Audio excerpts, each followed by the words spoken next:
Here is something controversial. The high performers, the people that reach the top of an industry, they're not necessarily more virtuous. They're not necessarily just better at studying and at working harder, having more motivation. Really, what's going on is there's overcompensation. There's some kind of void that needs to be filled. Now, for many, many years, I worked very hard. I'm still working hard. And I also overcompensate for something. And I want to talk about a personal story here. Now, this reaches back all the way to my childhood. I was not popular in kindergarten. I was not popular in school. I was the outsider. I came from East Germany, right? So Germany was split into East and West. And my parents, they escaped East Germany just before the wall fell.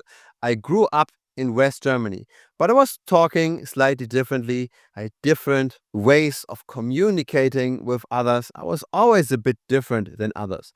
And so I was made fun of. I didn't have as many friends. Then later in school, I became the nerd, right? I was the one that liked math, that was wearing glasses, and I looked that way as well. I will pop up a picture over here in my teenage years on the screen. Things have changed quite a bit since then.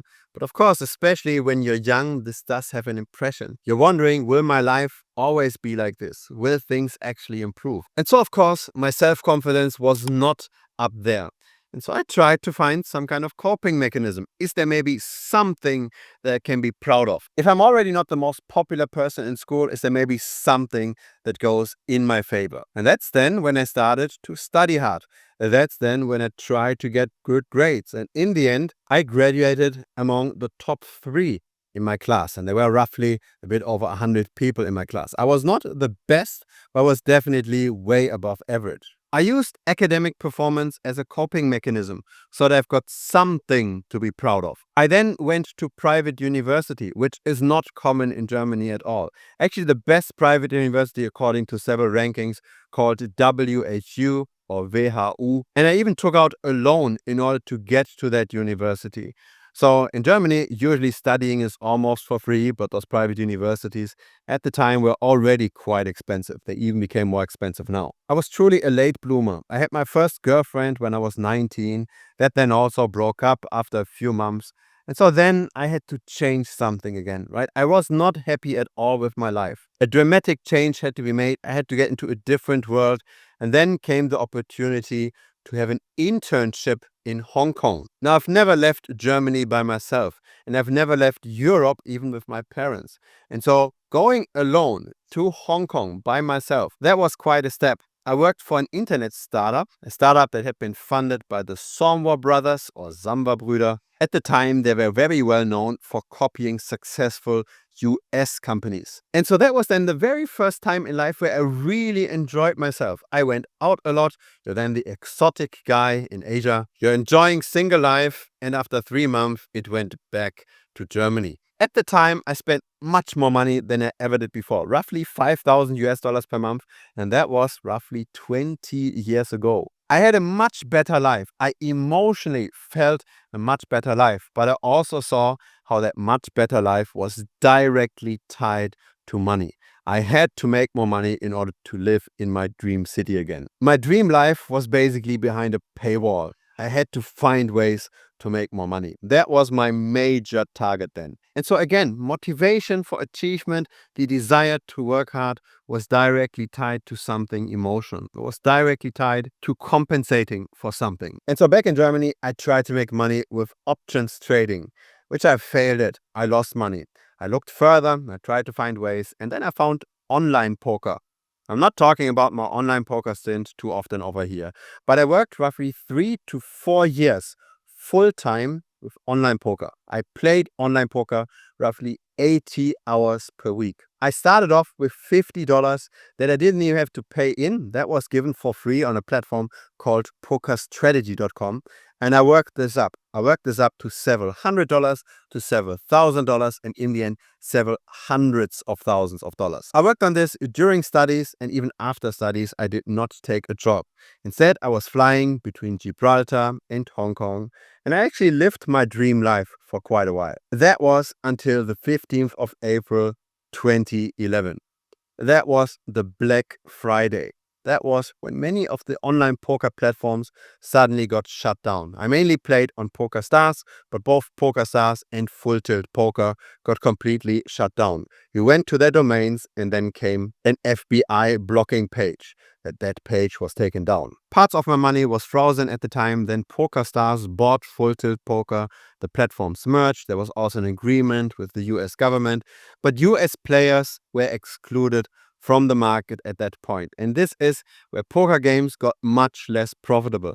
I continued playing, but for the next 3 to 4 months, I was just break even. I didn't make any money anymore. And prior to that, I made money pretty much every single week, simply because of the sample size, right? I worked 80 hours a week. And I did this using many tables at the same time. On average, I played 1,000 games, 1,000 hands per hour. And so if you have a positive expected value and you increase the sample size over time, same for crypto trading, you tend to make long-term money. I then tried myself with the money that I made with poker at a bootstrapped technology startup that unfortunately did not work out. And then I studied financial analysis and investment management again in Hong Kong. I never took a job in finance though. I took a job in IT because that was where my passion was. But then I really noticed again how life was not enjoyable at all. I burned most of my capital through that technology startup, and now I had to pay for the bills and I didn't really have any super high incomes anymore. And just being employed in a corporate company, first as an IT developer, afterwards as an IT manager, it's not really a glamorous life.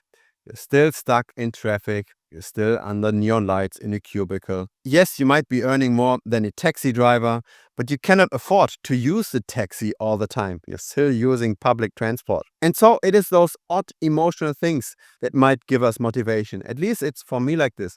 I don't like to be stuck in a double-decker bus where a lot of other people are half sleeping, where they're coughing all the time because they are semi-sick, where then I might get infected. I simply don't like that feeling. When just 1 or 2 years prior to that, I could just go everywhere via taxi and I wouldn't even consider the cost. For some people, it might not be transportation at all, right? It might be the food that they can afford. It might be the house where they live. It might be going out. For me personally, it was transport. For me personally, I felt that there is some kind of a hierarchy in the system. And if you have to use the lowest hierarchy mode of transportation, you're probably not at your maximum. You probably don't have the best life possible. You're spending all of that time, you're spending all of that stress, and you're selling your entire wake time when the sun is out in an anonymous glass house, in an anonymous high-rise building. Nobody will remember you. You just get your paycheck and you're living like everybody else. And this felt extremely depressing to me. And so again, this is where I needed to fix something. This is where I felt emotionally inclined to work extremely hard. I had my corporate job, but then after that job, I still worked for 3 to 4 hours for a small company to program on the side to get additional income. And I saved 100% of that income. I spent everything of my main job, but I saved everything for the freelance job on the side. And I didn't just save it, I of course also invested this in various asset classes, including Bitcoin.